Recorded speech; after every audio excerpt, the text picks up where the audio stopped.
I mean, okay, I can still take this drive impact, I guess.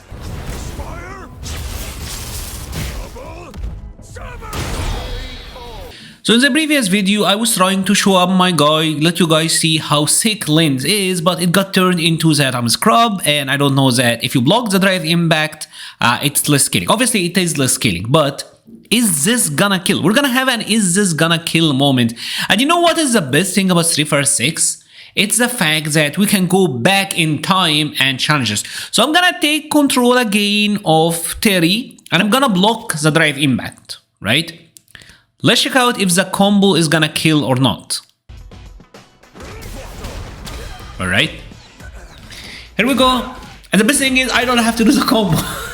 Lens is automatically doing it. And obviously we block the DI this time.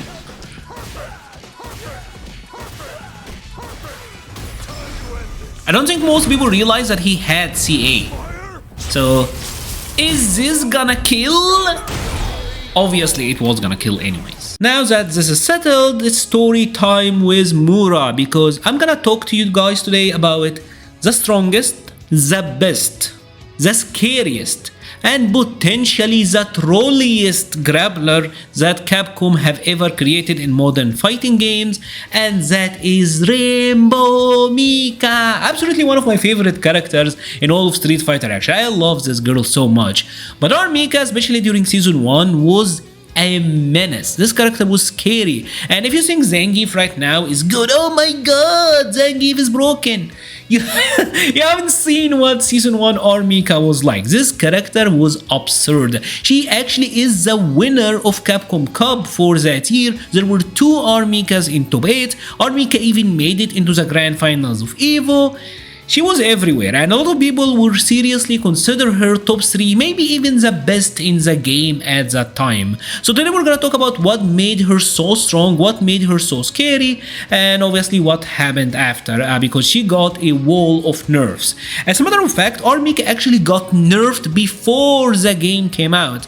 And I'm not talking about the famous ass slap that Capcom took away. Her combos actually got weaker, because back then she used to be able to do like charge heavy kick into medium, but that got nerfed. So in the betas she was even stronger. That's actually kind of wild. When Street Fighter V first came out, the game had 8 frames of input delay. That's a lot, right? 8 frames of input delay means that it is kind of hard to react. And R.Mika is a grappler, a true grappler with an unbreakable command grab, and it's not like the fair type, kind of like Manon right now, where she gets like kind of okay on the command grab. R.Mika was legit. R.Mika would command grab you, dash up, +2 in your face, guess 50-50 again, because I could throw loop you with the command grab or go for a meaty hit, which would result in you getting knocked down in my face. So she had a vortex pretty much. And R.Mika had a ton of neutral escape, or at least get in approach. She had the charged heavy kick, which if you fully charge it, it would go really far. It would hop over lows, it would even go through projectiles, and it was blossom block and left her in command grab range. R.Mika had a crouching heavy punch. It's kind of like a rolling attack, and this move could be spaced to be blossom block back then, so she could also space it to force a mix-up. She had a slide, a sweep, and although this one didn't go very far, you have to remember that this is Street Fighter V and the game had a priority system, meaning that heavy moves beat medium and light. This move was a heavy, it was active for a long time, so if it caught anything, she was getting the crush counter and a hard knockdown, and then you have to guess. She had a jump arc that was kind of annoying to deal with. Her crouching, her jumping light kick in the air was a really annoying cross-up, and her jumping heavy punch was a very good jump in. And she had a move, the fish splash. This move was insane because it will bring her right down. So she had the ability to change her jump arc as well. And if all of that weren't enough, she also had a 17 frame dash, which was really fast. But it wasn't just gimmick get-in tools for R.Mika, she also had a ton of legitimately strong neutral options. Her standing medium punch was 5 frames, that was really good in Street Fighter V for medium, and it was 3 frame active, and it was +7 on hit, which means that if Mika landed the hit, she could easily hit confirm into EXP. But Mika! I love this move. And speaking of EX Peach, this move was also absolutely phenomenally stupid. This move was 5 frame startup and armored. And because the move was 5 frame startup, it was a terrific punish to so many things in this game. Mika had one of the best on-block punish games in Street Fighter V. And back then during Season 1, the Oki on EX Peach is amazing. I will get into that a little bit later. She also had a crouching medium kick that had a pretty good hitbox. She had kind of like a guile so bad that was annoying versus lows. So Mika had a lot of neutral tools that would let her play neutral. She also obviously came with the anti-air, her crouching medium punch, which would set you up, like it would air reset you right in front of R.Mika where you had to guess. And most importantly, probably the strongest thing about Season 1 R.Mika was the forward medium punch, the clap. This move, and I was an R.Mika player, this move was the dumbest normal that I have ever seen in a Street Fighter game, at least in a modern Street Fighter game.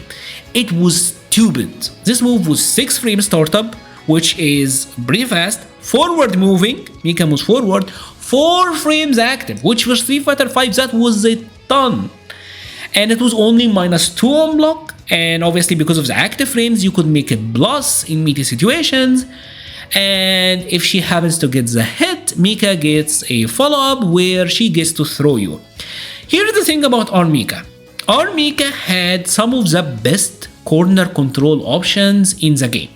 She had a command grab that would corner carry you, which is not really that common. Like Zangief SBD doesn't corner carry that much. Her Brimstone carried you to the corner significantly. But also she had the Rainbow Typhoon, the Giant Swing, which would throw you behind her. So she could command grab you into whatever direction she wants, but also back then the forward medium punch into the Passion Breath, that is like the Irish Whip. She could control which direction she could throw you at and get a combo follow-up or a reset at that point. So she could carry you to the corner very easily. This move was extremely spammable by all Mika players because it was very active, very easy to catch something with it, and if you happen to get the hit, you will start a party. It puts it in Michael Dude's mind to not always... You have to keep respecting it, exactly. Oh wow, just as I said that, he goes for the meaty and he connects with a counter hit. Another solid round. Oh, the grab's gonna do it. Shoots the double. What do you guys think? They're convinced? I hope so. If you like the video but you haven't subscribed yet, please consider subscribing. Over 70% of my viewers aren't, so you get to see more of me and my friends, the EX-Men. And yes, like in my canon, Magneto is I recruited him. Excuse the silliness and enjoy the rest of your video. But what made R.Mika so scary back then was her pressure. Her pressure was monstrous. Everything led to Oki, everything led to a lot of damage. Like I said previously, she was a true grappler. You would command grab someone, dash up, and you are +2. So this means that you can go for another command grab, and obviously that would reset the situation. Or you can just go for a regular grab, and back then her crouching grab, the power bomb, that used to give her real Oki, where she was like +30 after this knockdown, so she could dash up and do whatever she wants to you. Or you can simply go for light attacks on meaty, and her lights were terrific. Crouching light kick had so much range for a low, and that standing jab, that was the stop sign in Street Fighter V before Akuma's standing jab was added. It was 3 frame, it was really long for a 3 frame, and if she got the counter hit, it combos into standing medium punch. On a regular hit and on just a regular light combo, you can combo into light punch Peach, which would give you like a pretty good knockdown.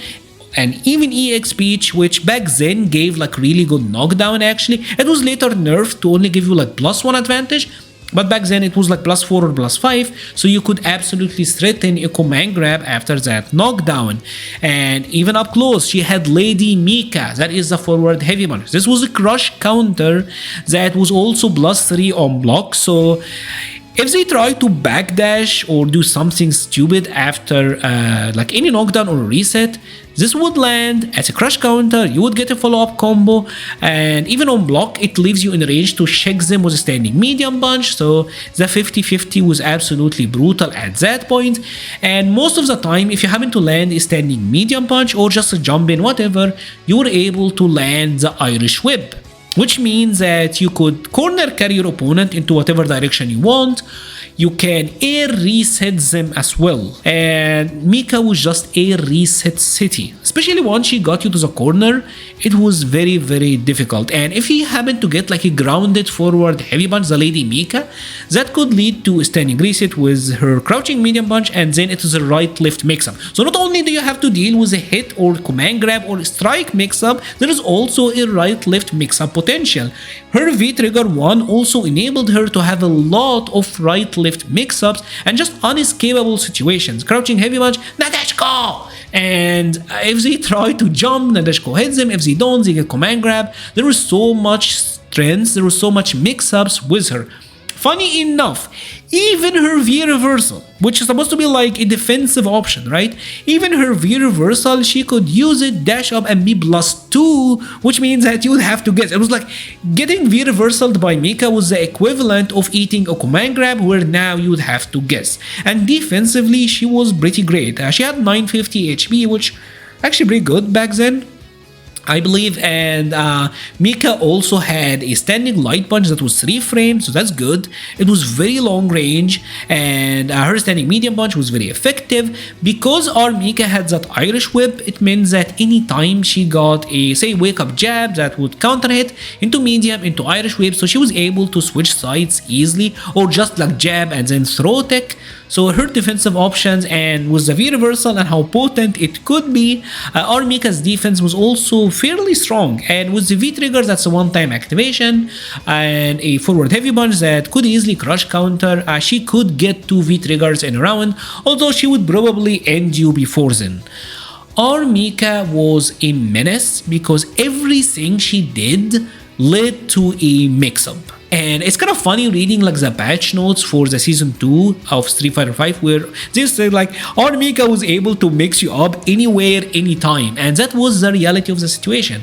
The Irish whip and the reset potential meant that R.Mika can do whatever she wants. If she wants the corner, if she wants the damage, if she wants the mix-ups, and she was so sticky, and she was so scary back then too, because there weren't like really any strong defensive options to get her off of you, and no other character was as scary as R.Mika. Like to this day, I think Capcom is afraid of giving grapplers like true really strong Oki because of R.Mika.